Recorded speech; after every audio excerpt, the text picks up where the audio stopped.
Pinasinayaan na ang pagtatayo ng 3 palapag na PSTO Leyte Office Building na may STREAM Laboratory sa Philippine Science High School Eastern Visayas grounds. Bahagi ito ng pagmomodernisa ng Department of Science and Technology na layong palakasin ang research, innovation at technology extension sa rehiyon. Dinaluhan ng nasabing aktibidad ng mga opisyal ng DOST, LGUs at kinatawan ng Tingog Party List bilang pagpapakita ng suporta sa pag-unlad ng science and technology sa Eastern Visayas.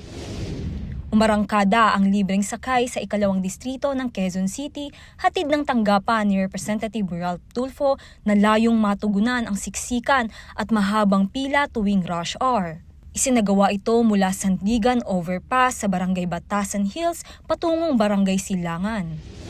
Nakatanggap ng kabuuang 3.5 million pesos na financial assistance mula sa Makati LGU ang ilang bayan sa unang distrito ng Camarines Sur na naapektuhan ng kalamidad. Sa pangunguna ni Camarines Sur 1st District Representative Jory Horibata, katuwang ang mga opisyal ng Makati, nakatanggap ng tulong ang mga bayan ng Ragay, Del Gallego, Cabusao at Lupi.